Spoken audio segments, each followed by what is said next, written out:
بسم اللہ الرحمن الرحیم۔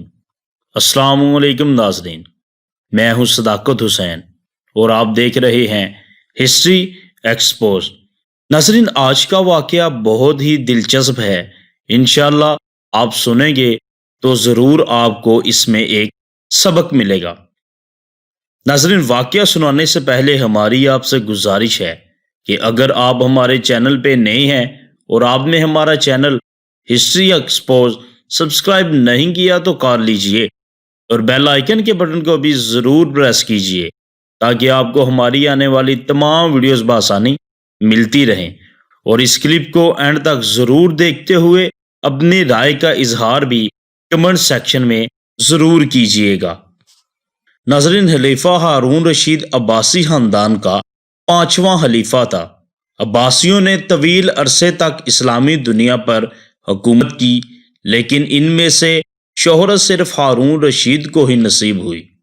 ہارون رشید کے دور میں ایک بار بہت بڑا قحط پڑ گیا۔ اس قحط کے اثرات سمرقند سے لے کر بغداد شریف تک اور کوفہ شریف سے لے کر مراکش تک ظاہر ہونے لگے۔ ہارون رشید نے اس قحط سے نپٹنے کے لیے تمام تدابیر کو آزما لیا۔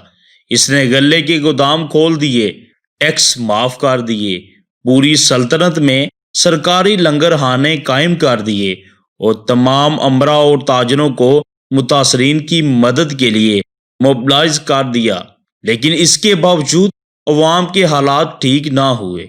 ایک رات ہارون رشید شدید ٹینشن میں تھے، انہیں نیند نہیں آ رہی تھی۔ ٹینشن کے اس عالم میں اس نے اپنے وزیر اعظم یحییٰ بن خالد کو طلب کیا۔ یحییٰ بن خالد ہارون رشید کا استاد بھی تھا، اس نے بچپن سے بادشاہ کی تربیت کی تھی۔ ہارون رشید نے یحییٰ خالد سے کہا، استاد محترم، آپ مجھے کوئی ایسی کہانی، کوئی ایسی داستان سنائیں جسے سن کر مجھے قرار آ جائے۔ یحییٰ بن خالد مسکرایا اور عرض کیا، بادشاہ سلامت، میں نے اللہ پاک کے کسی نبی کی حیات طیبہ میں ایک داستان پڑھی تھی۔ یہ داستان مقدر قسمت اور اللہ پاک کی رضا کی سب سے بڑی اور شاندار تشریح ہے۔ اگر آپ اجازت دیں تو میں وہ داستان آپ کے سامنے دہرا دوں۔ بادشاہ نے بے چینی سے فرمایا، یا استاد، فوراً فرمائیے، میری جان حلق میں اٹک رہی ہے۔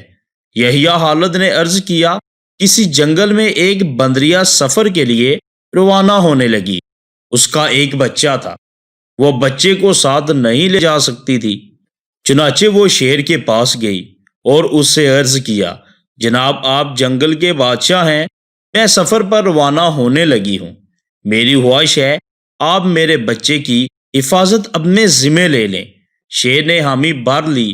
بندریا نے اپنا بچہ شیر کے حوالے کر دیا۔ شیر نے بچہ اپنے کندھے پر بٹھا لیا۔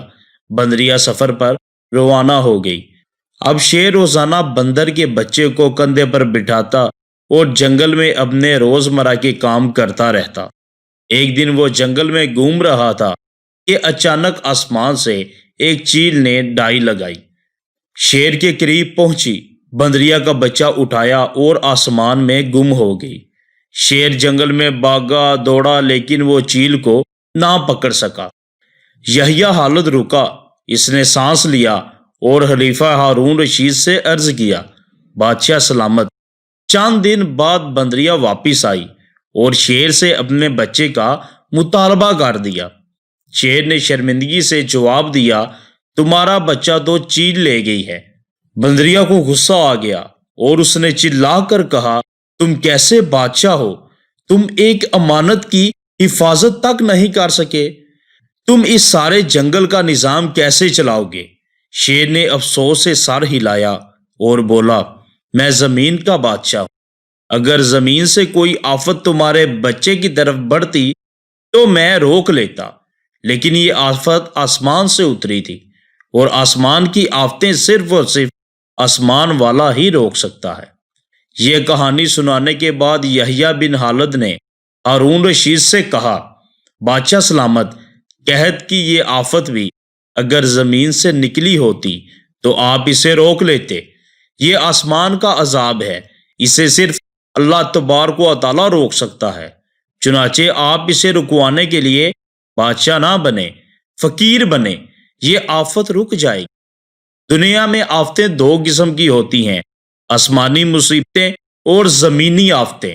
آسمانی آفت سے بچنے کے لیے اللہ تبارک و تعالیٰ کی رضا ہونا ضروری ہوتا ہے، جبکہ زمینی آفت سے بچاؤ کے لیے انسانوں کا متحد ہونا ضروری ہوتا ہے۔ وسائل کا بھرپور استعمال اور حکمرانوں کا اخلاص درکار ہوتا ہے۔ یحییٰ بن خالد نے ہارون رشید کو کہا تھا، بادشاہ سلامت، آسمانی آفتیں اس وقت تک ختم نہیں ہوتی جب تک انسان اپنے رب کو راضی نہیں کر لیتا۔ آپ اس آفت کا مقابلہ بادشاہ بن کر نہیں کر سکیں گے، چنانچہ آپ فقیر بن جائیں، اللہ پاک کے حضور گر جائیں، اس سے توبہ کیجئے، اس سے مدد مانگیے۔